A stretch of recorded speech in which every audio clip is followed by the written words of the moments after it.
대체로 판사들도 술 많이 먹는데 네. 그분이 사진이 찍히고 뿐만 아니라 그 사진이 이렇게 드러나는 이유는 지기현 판사님이 유명해지셔서 네. 아 이분이었구나. 이분 거기서 봤는데 네. 유명하신 분이네. 그래서 그럴 겁니다. 본인이 매우 유명해지다 보니까 네. 그게 지금 확 드러난 것이다 라고 생각이 들고요. 그러니까 이런 문제들이 왜 발생할까 생각해 보면 저는 사법부도 자정작용, 그러니까 어떤 조직이 문제가 발생 안 하려면은 그 조직 외부에서 견제를 해주고 또는 그 조직 내부에서 자정작용이 있고 네. 이 두 가지가 있어야 되는데 대체로 그 부분에서 문제가 있는 겁니다. 우리가 너무나 잘 알고 있는 검사님들 예. 자정작용 있습니까 없습니까? 없습니다. 없습니다. 네. 네. 검사들의 자정작용이 없어서 결국은 이제 검사는 죄를 저질러도 그냥 옷만 벗으면 되는구나. 옷만 벗으면 끝나는구나. 이렇게 되는 거잖아요. 그럼 검사들에 대해서 외부에서 견제가 됩니까? 안 되잖아요. 안 됩니다. 즉, 그 제도적으로 어떻게 돼 있냐면은 기소 독점주의, 기소 편의주의. 기소 독점주의는 나 혼자서 기소할 수 있어. 네. 기소 편의주의는 내가 하거나 말거나 할 수 있어. 네. 그러니까 두 개, 기소 독점주의, 기소 재량주의를 같이 합하면 나 혼자서 내 마음대로 할 수 있어. 이거잖아요. 그러니까 견제가 안 되는 구조예요.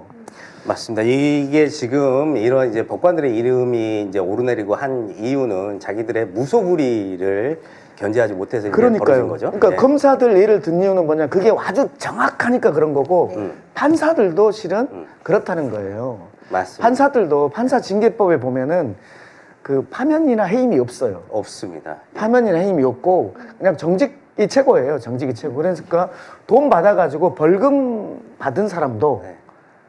사건 관련자한테 돈을 받아서 벌금을 받았어. 벌금형을 받았어. 근데 이 사람도 정직 몇 개월이야. 이걸로 끝나는 거예요. 지금 판사징계법에 해임이나 파면이 없어요. 네. 그러니까 내부에서의 그런 자정작용이 없다는 거 하나 하고 두 번째는 뭐냐면 우리 이번에 대법관들 예. 14명이잖아요. 예. 그분들이 만기 칠람하고 있습니다. 이 세상의 모든 사건들이 대법관 14명에게 모여가지고 네. 거기에서 그분들이 마지막에 결정을 하면은 더 이상 다툴 수가 없습니다. 그렇죠. 그런데 거기서 문제는 끝나죠. 예. 그분들이 이번에 보는 것처럼 예. 기록도 안 보고 판결을 내린다는 겁니다. 네. 그래서 저는 어떻게 생각하냐면 우리 김은경 교수님 독일에서 유학하셨지만 독일 같은 경우는 연방 대법원이 5개로 나눠져 있어요. 네, 민 교수님 혼자 다 말씀하셔가지고 저희가 처음부터 끝까지 주제를 그 민병도 의원님께서 다 그러니까 어쨌든 말씀해 제 얘기는 주셔야 뭐냐면 예. 내부에서의 자정작용이 없고 예. 네. 외부에서의 견제가 없기 때문에 지금 이 꼬라지가 나는 것이다. 네. 라고 말씀하십니다. 맞습니다. 정확한 해법입니다. 문제점 정확히 잘 짚어주셨고요. 그 김은경 교수님께서는 그 이런 최근에 판사들의 행태, 뭐 로스쿨 교수님 입장에서는 어떻게 보시나요? 일단 매우 부끄럽죠. 네. 왜 그러냐면 교육기관이잖아요. 저희들은 교육을 시켜서 내보냈는데 물론 이제 대법관님은 저보다 뭐 나이가 같거나 연배가 있어서 제가 가르쳤는지 제가 기억이 없습니다만 일단 후학을 양성하는 제 입장에서 보면 부끄럽기 짝이 없죠. 제가 저렇게 가르쳐서 보냈나? 그리고 저게 내가 알고 있는 법이론이었나? 네. 내가 저런 기준으로 해석을 했었나? 그런 것을 다시 되짚어보는 아주 큰 사건이었고 좀 많이 충격적이었습니다. 그래서 좀 마음가짐을 다시 잡게 되고 가르침에 있어서 그런 생각을 요즘에 최근에 많이 했습니다.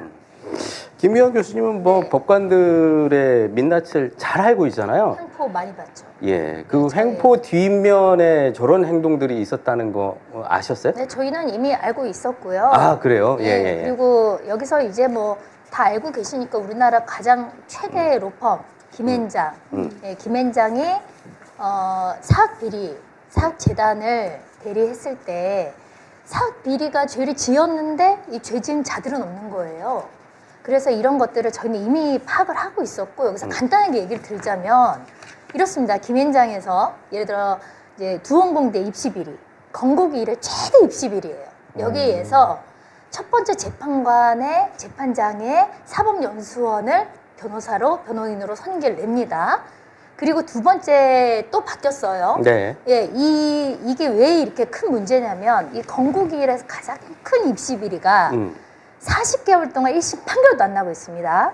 근데 두 번째 이제 재판관이 바뀌자마자 또 다시 그 사법연수원 동기를 또 다시 변호사로 선임을 해서 지금 재판이 40개월째 1심이 변론이 종결이 되지 않고 있는 상황입니다. 그러니까 지금 예를 이제- 들어서 그렇다는 거죠. 그러니까 간략하게 이제 먼저 예를 네. 들어주셨는데 두원공대가 이제 그때 최대 우리나라 예, 최대 입시 비리, 비리였어요. 입시 비리였죠. 예, 예, 왜냐하면 이게 내용을 보자면은 그 교직원들의 자녀들을 그 입학시켜가지고 이거는 좀 다른데요. 그건 예. 김포대학 상황이고 네. 이 지금 두원공대 같은 경우는 학생들을 모집 인원수가 네. 1000명이라면 취업이 잘 되는 학과 그런 학과 인원까지 더 많이 받아서 다른 2학년 과로 넘긴 거예요? 다른 과로 넘기는 이렇게 하면서 국고 보조금을 167억 원 정도를 타낸 사건입니다. 여기에 이제 이 지시를 했던 사람이 이사장이었는데 어떻게 기소는 이사장이 됐어요? 근데 재판을 저희가 공판마다 가보고 있는데 그 변호사들이 그 증인만 수십 명을 이렇게 불러내면서 40개월 동안 이걸 지연하는 데에 일조하고 있는 것이 연고주의. 예, 이게 작동이 돼서 판사가 누구누구 바뀌냐에 따라서 그 변호사가 달라집니다. 예, 이런 문제들이 있었죠. 알겠습니다. 이제 사법부의 연고주의 얘기를 이제 살짝 네네. 말씀해 주셨는데 좀 이제 말미에 그 얘기도 좀 짚어보도록 하겠습니다. 먼저 이제 하나씩 이제 짚어보자면 이제 정치 판결이 굉장히 이제 중요한데 지기현 부장판사 같은 경우는 윤석열 뭐 전 대통령 내란 수계를 구속 취소를 했잖아요. 그 사유가 너무 웃겼고 많은 분들 심지어 법을 모르시는 분들도 어떻게 법에 나와 있는 날짜를 시간으로 계산을 했냐 이거는 모든 국민들이 다 웃음거리가 그때 됐단 말이에요. 그럼에도 불구하고 이게 그대로 집행이 됐어요. 이걸 막을 방법은 현행 법에서도 없는 거죠. 즉시항고밖에 없었죠. 네. 검사가 하는 거. 네. 근데 검사가 안 해버리니까 할 방법이 없는 이런 상황이 된 거죠. 그러니까 우리나라에 이제 그 검사와 판사가 이제 속칭 짠다고 하면 뭐 죄인이 될 수 있는 방법은 없네요. 당연하죠. 기소하지 않으면은 재판을 안 받고 기소해도 네. 뭐 패소할 결심. 판사가 무죄를 때리면 검사가 상고 안 해버리면 확정되고 그렇죠. 항소 안 해버리면 확정되고 네. 거기다가 기소권을 독점하고 있으니까 얼마든지 좌지우지할 수 있는 가능성들이 있는 거죠. 그래서 그 건은 굉장히 큰 건이었어요. 그렇죠? 우리 모든 국민들을 형소법에 형사소송법의 어떤 지식이 굉장히 늘게 했던 맞아요. 네. 제가 변호사 한 20년 했는데요. 예. 구속 취소는 한 번도 시도도 안 해보고 예. 시도도 안 해봤어. 그래서 많은 분들이 기소된 다음에는 그러니까 이제 기소되기 전에는 네. 구속적 부심. 맞아요. 기소된 후에는 네. 보석을 생각하시지 구속 취소는 상상도 안 해봤어요. 저희도 사실은 들어본 적이 없고 네. 어디서 들어봤지만 그걸 별로 인식하지 못하다 저도 법을 가르치는데도 불구하고 이번에 처음으로 뭐 저런 제도가 있었어? 그런 게 될 정도로 생소한 것이었는데 아주 이번에는 그런 거를 어디서 그렇게 찾아내서 그걸 딱 맞춤형으로 해결을 했는지 참 기상천외하다는 생각이 듭니다.